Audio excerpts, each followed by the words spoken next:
I believe that a cooperative mindset is a key to getting good deals on comic books. Now, what do I mean by a cooperative mindset? Well, I got this idea from a series of remarks that I heard from one of my personal heroes, the late great Walter Williams, who is an economics professor at George Mason.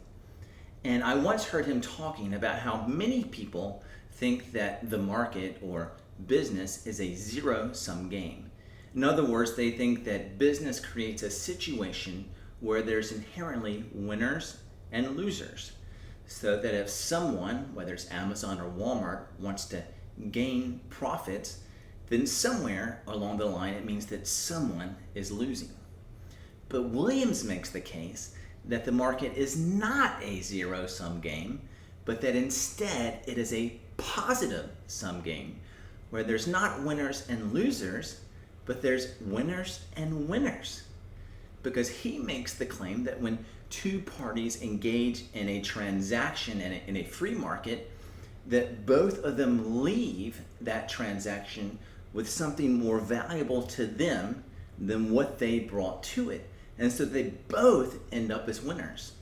So in other words, when I'm buying a comic, I might have some money that means something to me, that's valuable to me, but I see this comic that's worth more to me than this money is. And so I give this money, and in exchange, I get this awesome comic that I love more. Well, on the flip side, the person who's selling that comic to me has a comic that they value, but they value the money that I have even more than that comic book. And so they hand me that comic book, and I hand them my money, and they walk away also with something that's to them more valuable than what they brought in. And so that we both end up winners in that situation. And so when Williams is talking about this, what he is doing is defending the morality of the free market. But something else I took from it is thinking about what kind of mindset I should have when entering into a transaction with someone else. And so for years, I entered into all my business transactions kind of with this zero-sum mentality, which made it a very competitive situation because, again, if you think it's zero-sum, there's winners or losers. So I'm in a business transaction with someone and I think, well, one of us is going to win, one of us is going to lose. I certainly don't want to be that sucker, and so I'm hardballing and trying to manipulate it so that I make sure I walk away as the winner. And I don't even really care if this guy is happy as long as I'm happy. I want to be the winner. But when I started thinking about some of the things Williams was talking about, I realized, no, I don't have to come into a business transaction with that attitude, but instead I can come not with a competitive spirit, which is hard for me because I'm naturally a competitive person, but I can come into a transaction not with a competitive spirit, but with a cooperative spirit, where I come to do business in a way that we both win. And I think that mindset is so important because when the other party obviously senses that you're really trying to cooperate with them, then it builds a lot of trust and it builds a lot of respect between you two. And so you're able to work out some really great deals that end up being favorable towards both parties. Now, there are lots of ways that you can build a cooperative relationship with whoever you're doing business with. And I'm not going to talk about all those today. If you'd be interested in hearing more about them, comment below and let me know, because I'm thinking about maybe doing a video that fleshes some more of them out. But I'm at least going to describe some of them as I tell a story about a recent transaction that I had with a seller, and then I'm going to show you some of the books that I got from him that I'm super excited about. So I came into contact with a seller around the beginning of the year who had posted online that he was looking to sell his comic collection.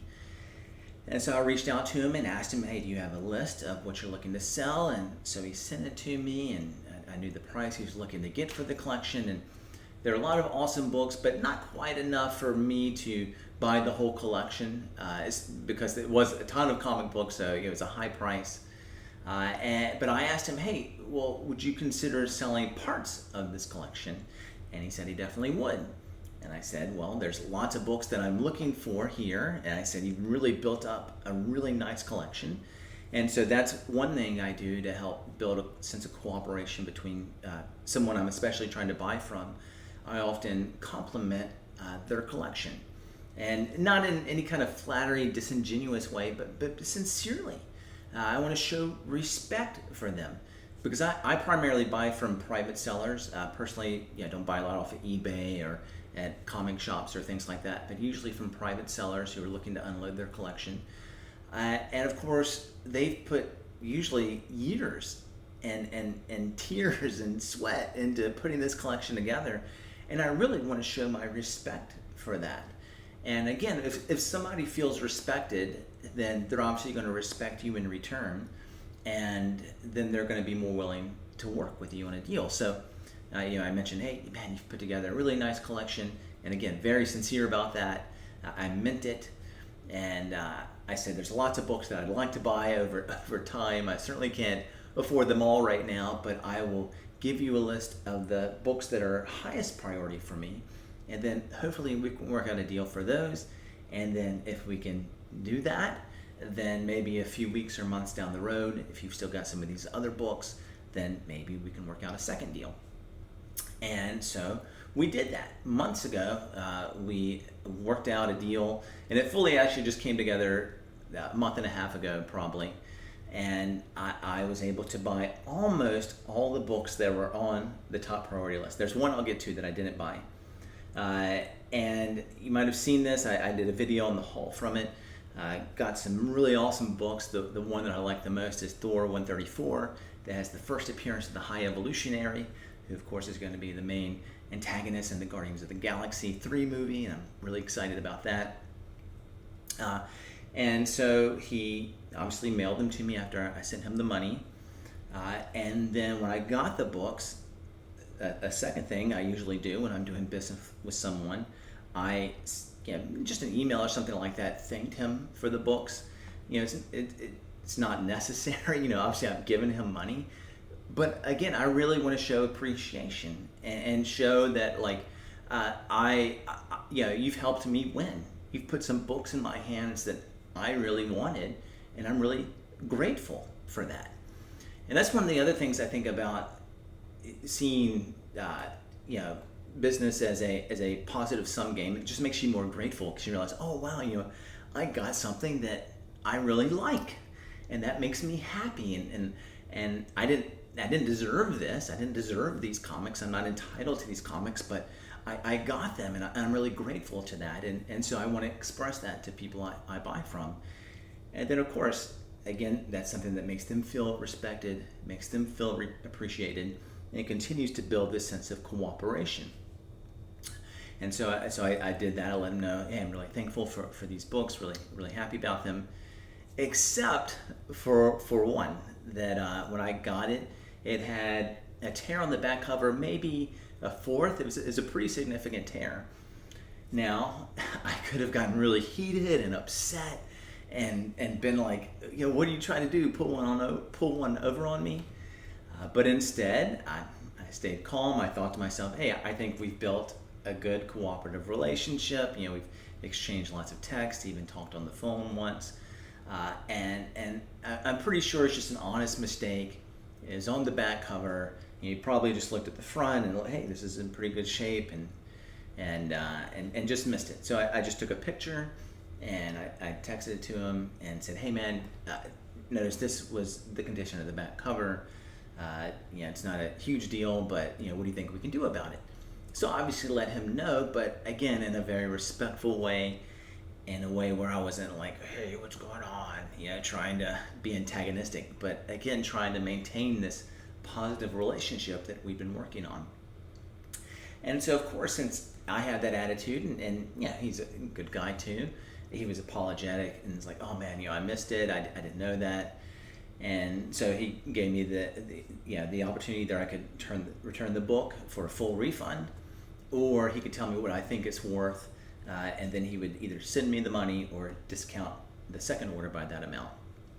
And I bought the book for $25, and it would cost me $5 to ship it. And so I was thinking, maybe I can get $5 from it, but even if I can, it's going to take me $5 to ship it off. And so I said, well, why don't you just give me $20 discount on the next order? And so that's what we eventually decided to do. And so again, just a real sense of cooperation throughout that whole purchase. And I think he felt the same way. I'm going to send this video to him. I think he felt a sense of cooperation. But as I mentioned, there was one book that I had high on my priority list that I didn't get with that first purchase. And it's because it was a pretty big key, a grail, really. And he sent me pictures of it, and he said, I thought he thought it was about in an 8.0 condition, and I just couldn't quite tell from the pictures if it was in that good a condition. And I could tell it was definitely in good condition, but just from the pictures, for as much as it was going to be, I didn't feel comfortable, paying a full price for what would be an 8.0. And so I made an offer that I've done before. If you've watched my videos, I said, hey, well, I can give you money for what you would sell it to me as for a 7.0, then I'll send it off to CGC, and if it comes back higher than a 7.0, then I'll send you more money later. Well, I guess, obviously we hadn't done any business before, so he wasn't comfortable with that, and so he said, well, I'll send it off to CGC. He would send it off, and then we can negotiate once it comes back. And so that's what he did.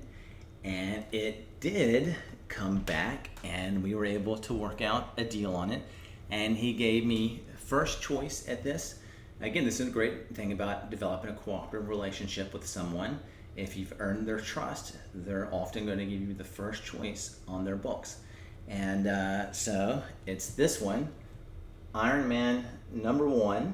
Of course, the first solo series for Iron Man, a book that I've always wanted in my collection. And so he thought it was going to be about an 8.0, but it was actually a 9.0, and I couldn't believe it. I mean, obviously to have a book so old and such great condition to be a grail was incredible. And so obviously when this came back from CGC, he let me know, and he let me know what it came back as. And so I said, well, yeah, man, I'm definitely very interested in that book. I'll have to look up how many 9.0s or higher are there in this book. I can't imagine very many. And this is, obviously such a beautiful copy. Again, thinking of just the win-win aspect of it, something I'm just so grateful to have in my collection. And I think he's happy for me to have it. He messaged me later, and he shed a tear as he was sending it to me, because obviously this had been very special to him, the centerpiece of his collection for, I guess decades really, since he had put this together. I forget what he said he paid for it, but I know he made a good ROI, rate of return on it, because I think he bought it a few decades ago. And so he walked away with a lot more money than he paid for it. I walked away with an awesome book and super excited. But while we were making a deal on this book, I also ordered some other books from him that weren't on my top priority, but were right below it. And so it's a bunch of old Journey into Mysteries. And these certainly aren't in 9.0 condition, but they are very nice. Probably all these are, kind of in the 2 to 6.0 range. And I'm going to kind of count down to the one that I'm most excited about. I'm excited about all of them, but I'll, count it down. So first of all, we have Journey into Mystery, number 107, which contains the first appearance of the Gray Gargoyle. If you watch my videos, you know that I like to collect first appearances of villains, and he's kind of a real, unique, fun one. And then we have Journey into Mystery 119, which contains the first appearance of the Warriors 3, Volstagg, Fandral, and Hogan. And this would make a little higher on the list, but I've never really liked the covers where there's lots of scenes on it. So that, I'm still obviously super excited to have it, but it knocks it below some of these other books, especially this one. Normally having 3 first appearances would put that book above this one, but because I like this cover so much better, I'm going to say Journey into Mystery 118, which is the first appearance of the Destroyer, is the one that comes next on my list that I'm excited about. And then we have Journey into Mystery 102, which contains the first appearance of Hela and also the first appearance of Lady Sif, but it's a different Sif than the one who's later introduced, once this title becomes the Thor title. But still excited about the first appearance of Hela. And then the runner-up, which this might be what some people might put this as their favorite, but it's Journey into Mystery number 112, which contains this awesome battle cover and the first meeting of Thor and the Hulk. And it also contains the first appearance of King Laufey, the Frost Giant, who is Loki's father, and it contains Loki's origin. So a super, super cool book, one that I've wanted for a while, but the one that I am most excited about out of all of these is Journey into Mystery 103, which contains the first appearance of the Executioner and the Enchantress. And the reason I am especially excited about this book, something you might have seen in previous videos, is that the first real comics I read were from the Secret Wars storyline. And so one of my long-term goals is to get all of the first appearances, at least of the villains. They're a little more affordable, but hopefully the heroes one day, that were in that storyline. And so the Enchantress was a part of that story. And so I'm super happy to have her first appearance in my collection. And she was kind of, if you saw the Loki season show, the female Loki was kind of an amalgam of female Loki and the Enchantress. So I don't know if we'll get a Enchantress proper in the MCU or if that was kind of her. I think that was kind of her. But regardless, I love it just because of my childhood connection to the Enchantress. So some books that I'm super excited to add to my collection. I just sent him a list today of the next group of books I want to order because of this cooperative relationship we've developed. He said, hey, you get first choice before I make this list more public again. And I've let him know I'll need a little bit of time for my wallet to recover from this purchase. But I got to sell a few books to be able to fund, especially that, obviously Iron Man #1. But super happy to have it. And that's my latest haul. And I think I got a great deal on it. And again, a big part of it is having that cooperative mindset. And speaking of cooperative mindsets, as we begin to move towards the end of this video, as a reminder that I have a 400 subscriber giveaway coming up. And if you saw the video where I announced it, that's also a testimony of the importance of a cooperative mindset. Because the 4 books that I'm giving away for that giveaway are 4 copies of Spider-Man #1 that were all donated to me by someone that is a seller who just wants to help me out, because we've, again, formed this great kind of team dynamic of buyer and seller, and so he's happy to help me out.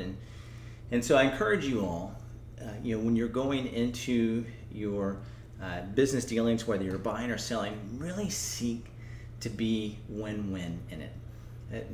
I think it'll help you to get better deals on both sides of the equation, but it's also, I think, just a moral way to do business, and you'll feel better about it. Like, I feel good about putting money in people's hands in exchange for good comic books, and I enjoy putting comic books in exchange for, obviously, the money that I get. I get excited about both of those, and so it'll bring a lot more joy to you in your business. So anyway, so if you haven't subscribed, of course, please consider doing so. When we get to 400, we will be giving away 4 copies of this Spider-Woman #1. Of course, like the video, comment below, something maybe you could comment on. Obviously, anything with comics, but what is something you have found helpful to help you develop win-win relationships, either from the buying side or the selling side. All right, hope you enjoyed this. I enjoyed making it, and I look forward to the next one.